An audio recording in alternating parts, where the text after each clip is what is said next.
राहुल गांधी को एक और जिम्मेदारी मिल गई है। पहले देखिए राहुल गांधी बैठ कहां रहे हैं। ये आप देख रहे हैं, ये प्रधानमंत्री नरेंद्र मोदी बैठे हैं और ये राहुल गांधी बैठे हैं, यानी मोदी की कुर्सी के ठीक सामने राहुल गांधी है।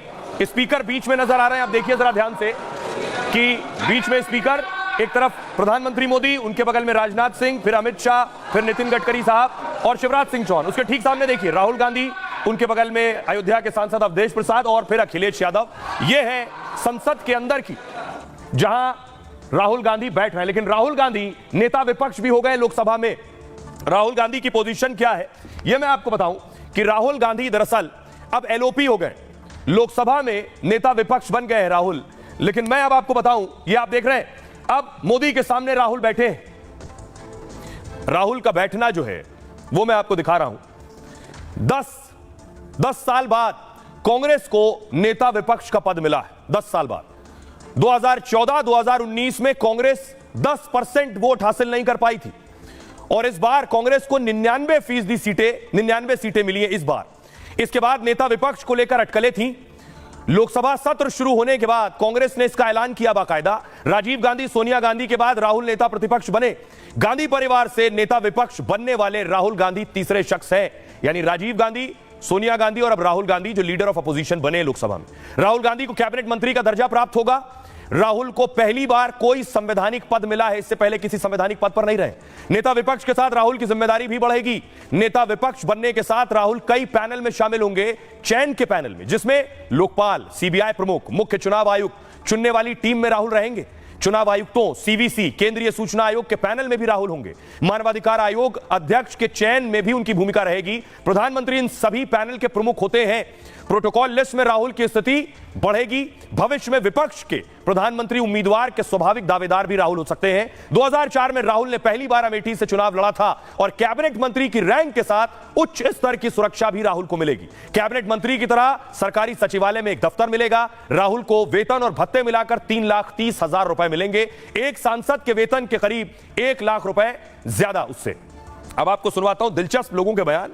राहुल के पुराने साथी जो अब साथ नहीं रहे वो क्या कह रहे हैं और राहुल के साथी यानी ज्योतिरादित्य सिंधिया क्या कह रहे हैं, सचिन पायलट, प्रमोद कृष्णम, सुनिए।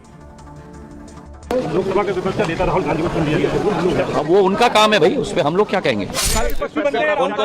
उनको बधाई और विपक्ष को साथ लेकर के चल। कांग्रेस को निपटाने में राहुल जी को लगभग 15 साल लगे।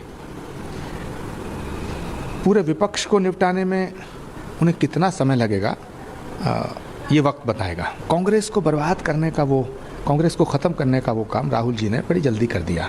राहुल गांधी एक परिपक्व सांसद हैं। उनके द्वारा विपक्ष के नेता की जिम्मेदारियां निभाए जाने पर हम प्रसन्न हैं। अब आइए मैं आपको बताऊं, एक और लड़ाई है। राहुल गांधी एक तरफ लीडर ऑफ अपोजिशन बन गए, दूसरी तरफ राहुल गांधी को कोर्ट ने बुलावा भेज दिया है।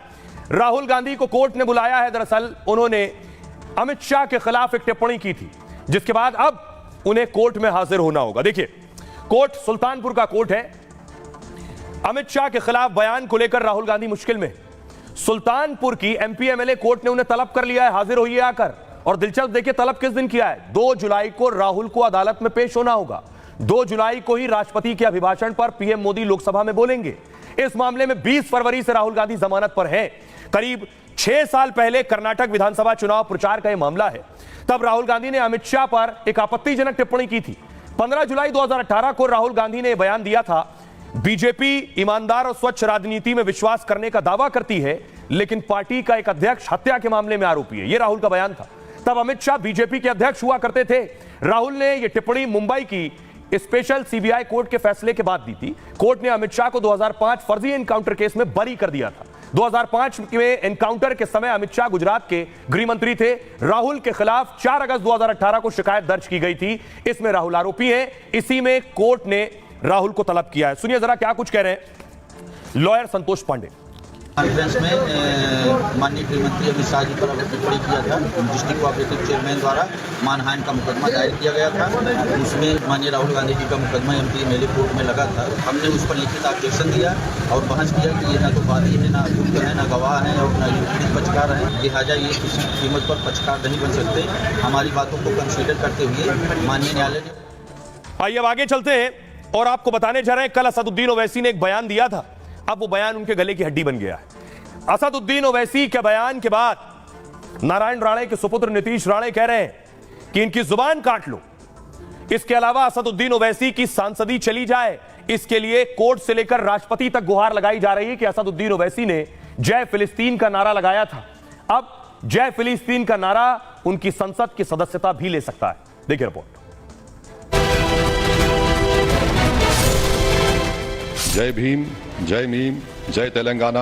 आप भारत माता को जय की जय कहने में आपको शर्म आती है, आपको जो है वो कहीं लगता है कि धर्म खतरे में आ जाएगा।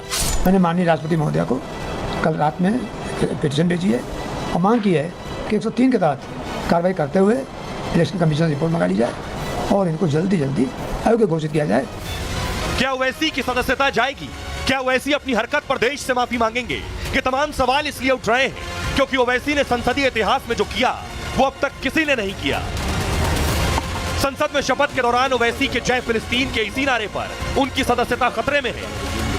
जय भीम, जय मीम, जय तेलंगाना। मामला राष्ट्रपति तक पहुंच गया है, कोर्ट में भी कुछ हो सकता है और इसलिए सत्ता पक्ष हमलावर है।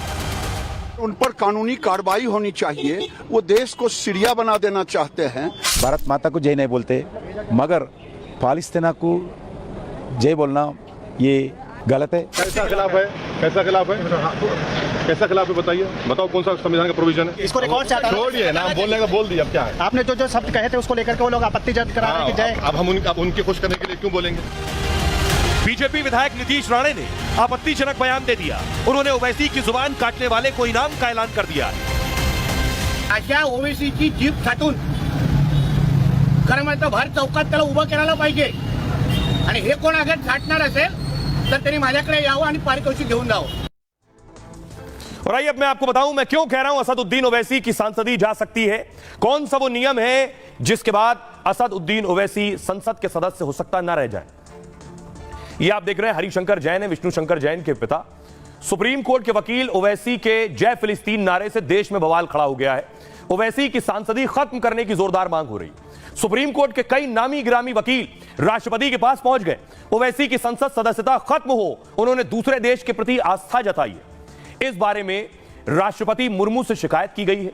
असदुद्दीन ओवैसी को संसद से अयोग्य ठहराया जाए, इनका कहना है। ये विनीत जिंदल है, सुप्रीम कोर्ट के वकील हैं। जिंदल ने भी संविधान के आर्टिकल 103 के तहत अर्जी दी है, जिसमें आर्टिकल 102 के तहत सदस्यता खत्म करने की मांग की gई। जिंदल ने कहा ओवैसी भारत के प्रति नहीं फिलिस्तीन के प्रति निष्ठा रखते हैं। अब आपको बताऊं कि संविधान क्या कहता है, नियम क्या कहते हैं। क्या कहता है आर्टिकल 102 जिसके तहत इनकी सदस्यता रद्द करने के बारे में कहा जा रहा है।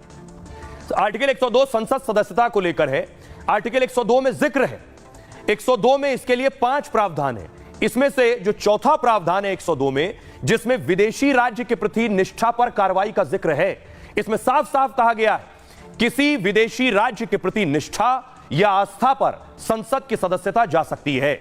आइए, तो क्या ओवैसी की सदस्यता चली जाएगी? क्या कह रहे हैं जानकार वकील, उन्हें सुनिए जरा। कैसा खिलाफ है? कैसा खिलाफ है? कैसा खिलाफ है बताइए, बताओ कौन सा संविधान का प्रोविजन है? विदेशी शक्तियों से मिले हुए हैं और उस राज्य के प्रति उनका समन्वय है, उनका झुकाव है। एक याचिका दायर की है उनके समक्ष और उसमें साफ समझ लिखा है कि आर्टिकल 102 के तहत ओवैसी जी को डिस्क्वालीफाई किया जाए। वो देश को सीरिया बना देना चाहते हैं। यो देश में उनके अंदर गजवाए हिंद की जो बात चल रही है, इसलिए मैं ये भी कहूंगा कि ओवैसी पर कार्रवाई होनी चाहिए और कठोर कार्रवाई। मैं नहीं मानता कि किसी भी तरीके के जयकारे लगाना, किसी भी तरीके की बातों को रखना, शपथ की एक अपनी गरिमा होती है, उसको निभाया जाना चाहिए। तेरे में दम है, तेरे पार्टी कार्यकर्ताओं में दम है तो चले जा फिलिस्तीन, बंदूक उठा कर दे। अरे वही फिलिस्तीन के लोग तुम दोनों चूहों को मार मार के भगाएंगे। सांसदों के द्वारा की गई अति उत्साह की कार्रवाई को हम उचित नहीं मानते। ये संविधान के प्रेम्बल में जो की गई उद्घोषणा है उसके विरुद्ध। भारत माता की जय कहने में जिनको शर्म महसूस होती है, वो फिलिस्तीन फादर कहने में जो है गर्व महसूस कर रहे हैं। आप भारत माता को जय की जय कहने में आपको शर्म आती है, आपको जो है वो कहीं लगता है कि धर्म खतरे में आ जाएगा, और फिलिस्तीन को फादर कहने में जो है वो आपको गर्व महसूस होता है। आइए अब आपको एक दिलचस्प खबर दिखाता हूं। कल बहुत से सांसदों ने शपथ ली थी। एक सांसद वो भी थे जो बरेली के छत्रपाल थे, उनके साथ एक खेला हो गया। ये देख रहे हैं, इन्होंने शपथ में जय हिंदू राष्ट्र का नारा भी लगाया था शपथ के दौरान, जो वायरल भी हो गया। सुनिए जरा क्या कह रहे हैं। जय हिंदू राष्ट्र, जय भारत। जय हिंदू राष्ट्र, जय भारत। जय हिंदू राष्ट्र, जय भारत। जिस पद को मैं ग्रहण करने वाला अब मैं आपको बताऊं, छत्रपाल जी बरेली से सांसद हैं। छत्रपाल जी को रात 12 बजे किसी इनके कार्यकर्ता या इनके स्थानीय जहां बरेली से आते हैं वहां के शख्स ने फोन लगाया। फोन लगाकर रात 12 बजे छत्रपाल जी से कह रहा है कि छत्रपाल जी ठेका बंद हो गया है, कुछ इंतजाम कर दो शराब का। सुनिए जरा, फोन किया रात 12 बजे सांसद को। हेलो, हाँ सर जी नमस्कार। नमस्ते, अरे छत्रपाल जी बोल रहे हैं? बोल रहा हूँ। मैं सरपिला गंगवार बोल रहा हूँ। तो भट्टी 10 बजे से पहले बंद हो गई। 10 बजे से पहले बंद हो गई। 10 बजे से पहले क्या बंद हुई? भट्टी, काय भट्टी? शराब की। तो इससे कार्य करते हैं घर को। मैं समझा नहीं आपकी बात। मैं ये करूँ 10 बजे से पहले भट्टी बंद हो गई। अच्छा, फिर? तो बंद हो गई, शराब देने दें। शराब की जरूरत थी? और जरूरत तो ये आपको शराब की जरूरत हुई? हाँ जरूरत चाहिए। तो मैं भिजवाता हूँ दिल्ली से। अभी दिल्ली से भिजवाओगे? और कहाँ, यहाँ कहाँ मिलेगी? दिल्ली में, मैं जब दिल्ली में बैठा हूँ तो दिल्ली से ही भिजवाऊंगा, और कहाँ भिजवाऊंगा? दिल्ली बैठे कोई बात नहीं, भोजपुर बैठेंगे। कहाँ के रहने वाले हो हसन बिलाल जी? भोजपुरा जी। भोजीपुरा कहाँ? भोजीपुरा में कहाँ के? भोजपुरा गाँव में पीपलसाना। पीपलसाना गाँव के हो? नंबर आप चेक कर लो, कभी जरूर बजा दो। तो एक नया एक्सपीरियंस था, सांसद बनने के बाद, विधायक बनने के बाद ऐसे बहुत से फोन आते हैं।